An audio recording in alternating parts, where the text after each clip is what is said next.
네, 그 침을 놓으실 때요. 예. 천자를 하시는 것 같다고 저는 생각을 했는데 음. 제 생각에는 이제 프랙탈이 만약에 미니어처 모양이라면 음. 깊이에 따라서 의미가 있다고 저는 생각을 맞아요. 하는데요. 예. 뇌를 속이는 게 목적이고 통증을 속이는 게 목적이면 음. 통증이 분포하는 천자만 해도 같은 효과를 낼 수 있는 건지, 음. 아니면 통증을 느끼는 거에 여부와는 상관없이 외부로부터 이물질이 해당하는 미니어처의 깊이만큼 그 비례로서 축적으로서 들어가는 건지. 음. 그러니까 뭐 손가락에 예를 들어서 딱 중간까지 넣었으면은 몸통에서도 딱 그 중간까지 효과를 발휘하는 건지. 근데 주로 천자를 하시는데 그럼 심자로 해서 득을 볼 수 있는 경우는 없는 건지. 근데 이론적으로 딱 예를 든다면 위장을 풀어줘야 된다라고 한다면은 예를 들면 위장에 해당되는 자리까지죠. 깊이에 해당되는 데까지 해주면은 좋겠지만은 또 달리 얘기하면은 있죠. 그 예를 들면 위장 안에서도 있죠. 그럼 거기만 위장이냐? 위장과 표피하고 또 어떤 상관관계 있을 거 아니죠? 예. 그러니까 그렇게 따진다고 한다면 굳이 1차적으로는 뭐 더 효과적으로 더 예를 들면은 신부통이다, 장부의 문제 쪽이다라고 한다면은 장부 쪽까지를 건드리는 차원에서 그게 해당되는 파동자리, 대응자리를 건드리는 게 좋겠지만은 굳이 그렇게 하지 않아도 된다. 내지는 이제 인체바동원리 치료법은 부작용 없는 치료예요. 예를 들면 굳이 뭐 강한 자극을 안 줘도 손만 얹어도 낫는다라고 한다면은 굳이 뭐 깊이 찌를 필요가 있느냐. 또 그다음에 제가 이제 이렇게 천자나 약간 사자, 횡자 이렇게 하는 이유는 침을 맞고 있는 분들이 이게 침에 대해서 아주 노련하다. 굳이 또 침이 이게 뭐 맞아도 원래 또 좋은 거고 또 더 깊이 찌르면 또 좋다. 이런 게 숙달돼 있다고 한다면은 뭐 깊이 찌르고 또 굵은 침을 쓰겠지만은 대부분의 뭐 침을 처음 맞아 본다든지 침에 대한 선입견, 두려움과 불안감을 갖고 있는 분들이 있으니까 그런 차원에서는 뭐요?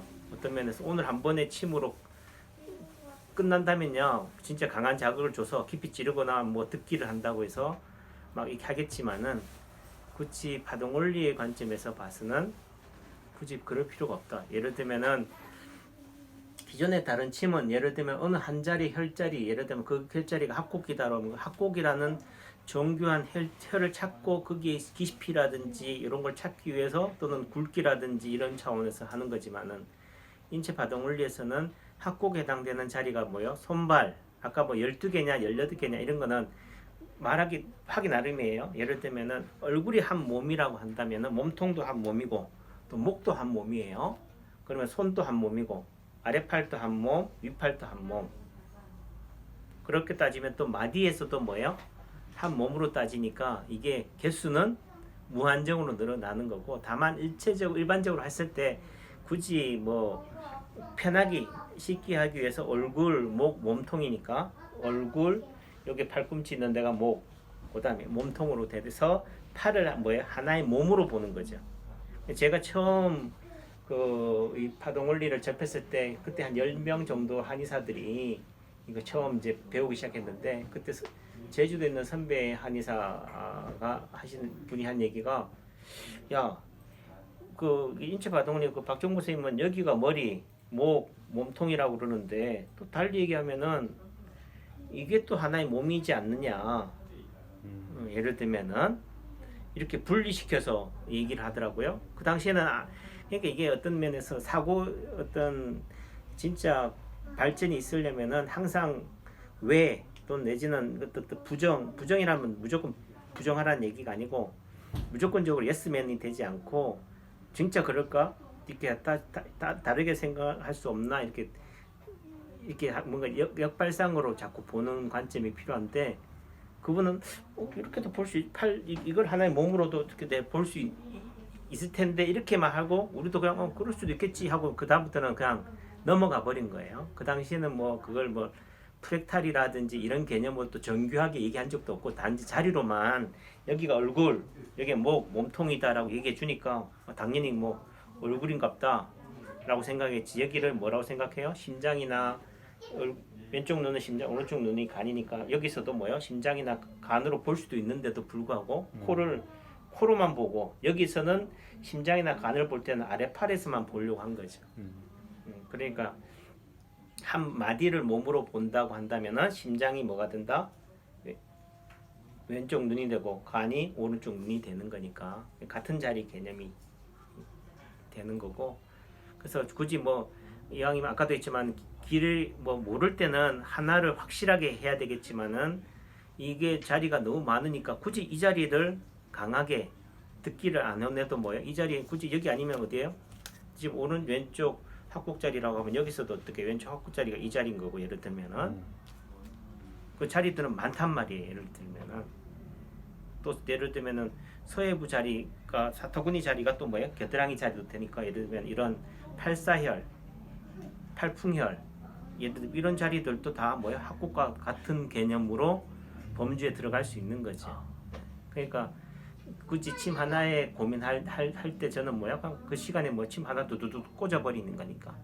그러니까 침을 어떤 면에서 너무 쉽게 놓는다. 근데 쉽게 놓는 관점은 아무 개념 없이 막 놓는 개념은 아닌 거고 아까도 있지만은 처음에는 하나를 꼽더라도 그것을 비포하고 애프터를 확인시켜 가면서 이 자리가 정말 그 자리가 맞는지를 하면서 되다 보면 어느 순간은 뭐예요?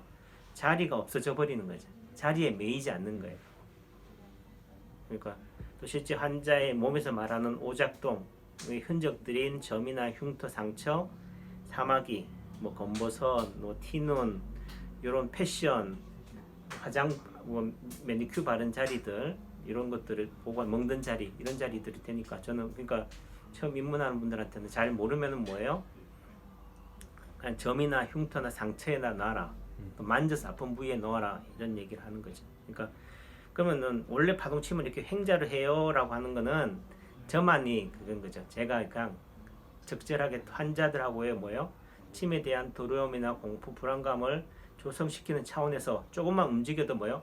쉽게 이렇게 직자를 해버리면은 침을 움직이면 어떻게 돼요? 예를 들면 이렇게 특히 뭐 경추 자리 목 넣거나 특히나 내관이나 외관 자리에 침을 내관 자리 이렇게 침을 넣으면 두 개 뼈 요걸 하고 척골 사이에다 침을 놨는데 움직이면 어떻게 돼? 침이 꼬이잖아요. 그럼 이 꼬이는 걸로 인해서 환자가 어떻게 뭐라 생각하냐면 침을 잘못 맞았다라고 생각하는 거니까 이게 우리 몸의 해부학이라 이런 인체에 대한 걸 제대로 이해하면은 침을 긴장을 했다가 풀어져서 침이 꼬이구나 또는 긴장해서 침이 꼬이는구나 이렇게 돼야 되는데 그걸 모르시니까 어떻든 간에 환자가 조금 움직이거나 하더라도 몸이 불편함을 느끼지 않도록 어떻게 할 수 있는 방법이 이제 횡자나 사자 약간 포를 뜨는 방식으로 하는 거죠.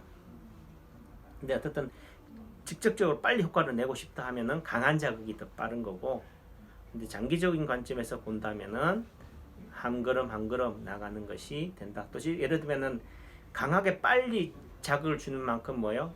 그 다시 리바운딩도 더 큰 거죠. 예를 들어 팬티 고무줄 확 잡아당겼다가 놓으면 어떻게 돼요?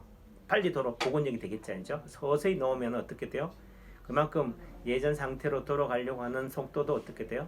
천천히 될 테니까. 그래서 빨리 효과를 보게 좀 조용해 주세요.